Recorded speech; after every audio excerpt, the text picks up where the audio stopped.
Le marché des gros trails est un marché très important. C'est un des marchés porteurs pour le monde de la moto. Évidemment, tout le monde se bouscule au portillon pour essayer de prendre des parts de cet énorme marché. Les parts majoritaires de cet énorme marché, c'est elle qui la détient depuis déjà pas mal d'années, depuis pratiquement 20 ans. Alors tout le monde sort son maxi trail pour essayer d'arriver au moins au niveau de cette GS qui est en fait la référence des gros trails. On en voit des milliers sur les routes, il y en a eu plus d'1 million de produites. Elles font le bonheur de la majorité de leurs propriétaires, mais tout doucement la concurrence s'est aiguisée. Alors ici nous sommes au Luxembourg, terre de merveille pour faire de la moto évidemment, très proche de chez nous, un bitume parfait, des virages dans tous les sens, on en profite un maximum. Alors pour ce match évidemment, face à la tenante du titre, cette GS 1250, on aurait pu mettre d'autres motos, on aurait pu y ajouter une Ducati Multistrada V4, on aurait pu y mettre une Harley Davidson Panamérica. On n'avait pas la place pour tout prendre, on n'avait pas la place non plus, ni la possibilité d'avoir autant de motos pendant le plein, pendant le mois d'août. Et donc on a mis évidemment la 1200 Tiger, qui est vraiment la moto annoncée par Triumph en tout cas, comme celle qui devrait détrôner la GS. En face, on a mis également la KTM 1290 Adventure, moteur débordant de vélocité, de puissance, 170 chevaux, 150 chevaux sur la Tiger et 135 ou 136 chevaux, si mes souvenirs sont bons, sur la GS.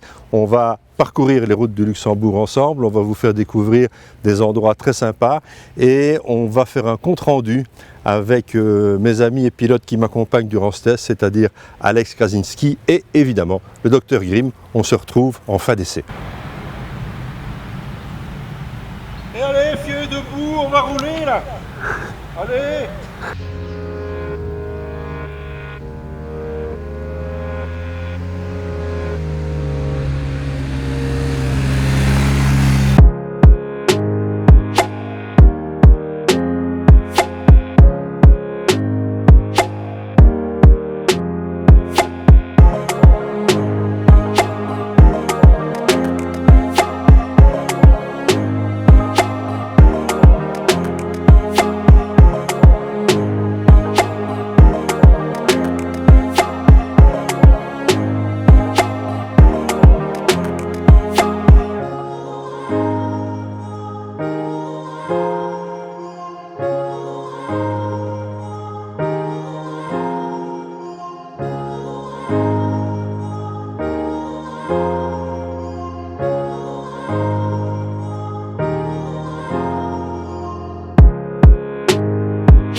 Bon les amis, on a passé quand même 2 super journées.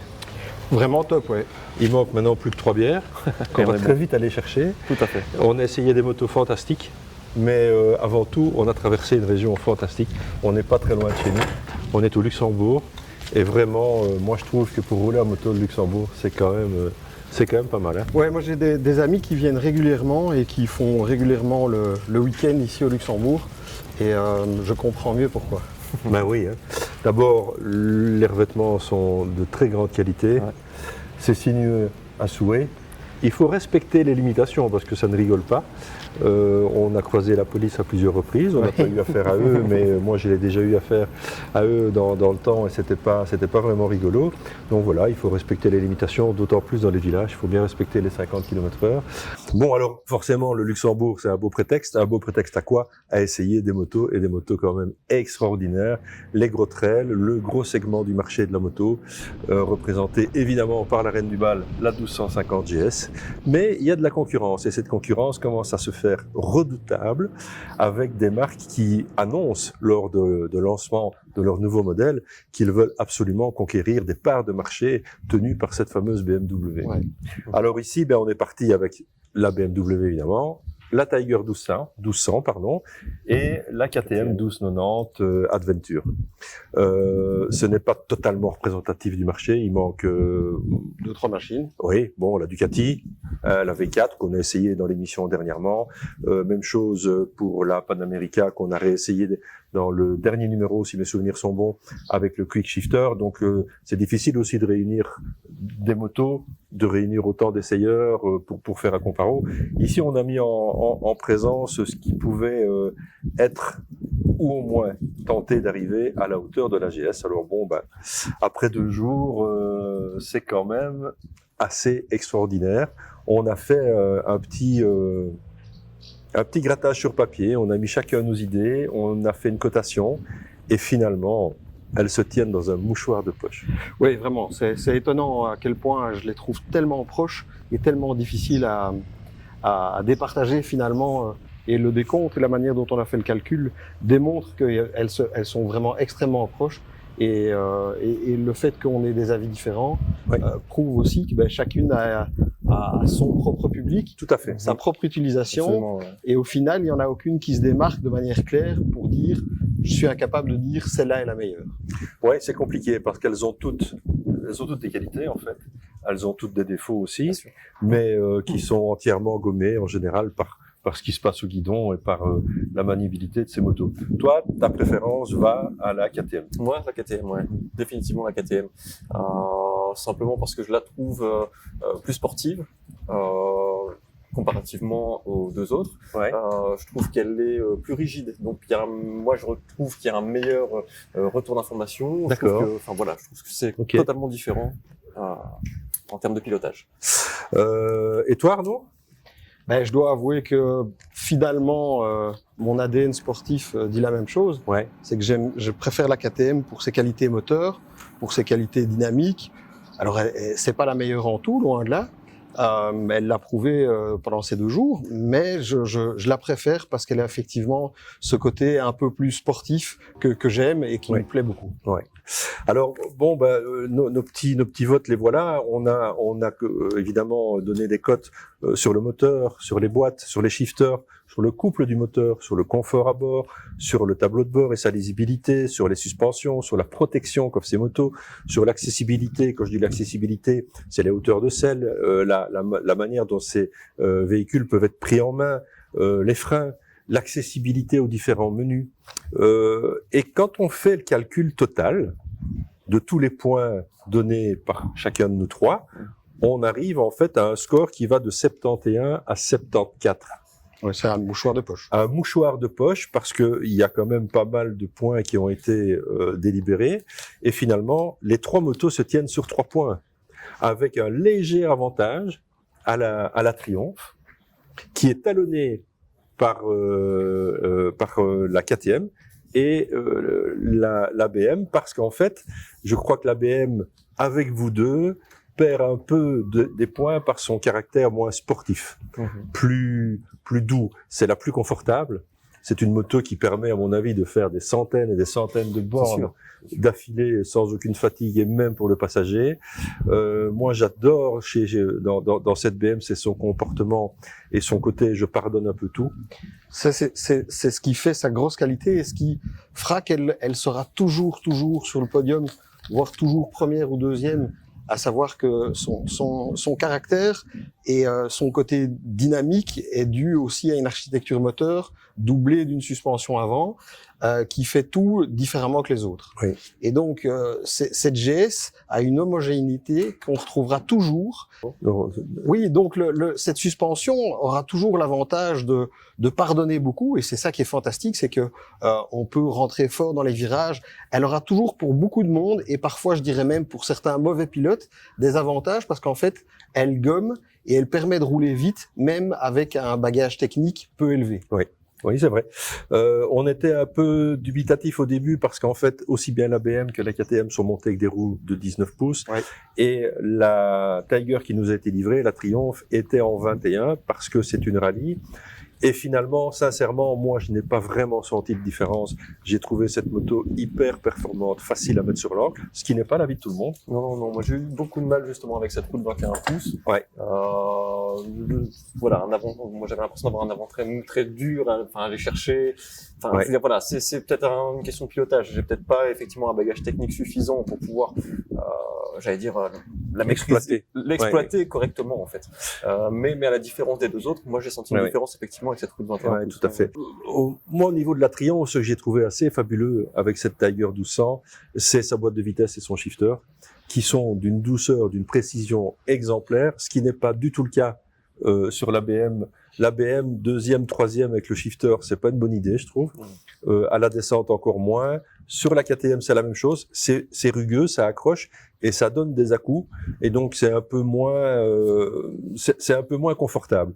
Peu importe sur quel régime on se trouve avec la Triumph. Ouais. En fait, ça passe comme dans du beurre. À la descente, c'est pareil. Et ça permet à un moment donné de vous amuser sans arrière-pensée, quoi. Ça, c'est vraiment top. C'est vrai que quand tu roules sur la Triumph et qu'aujourd'hui tu utilises cette boîte, t'as vraiment l'impression d'être sur une boîte moderne de dernier cri.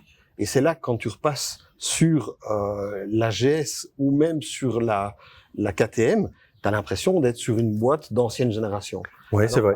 Avec la GS, c'est très fort parce que vraiment il y a le clonk, il y a des à-coups quand on utilise le quick shifter, et c'est vraiment étonnant de se dire qu'aujourd'hui, la GS, avec son statut, arrive à avoir une boîte qui, quand on sort de la Triumph, paraît tellement archaïque.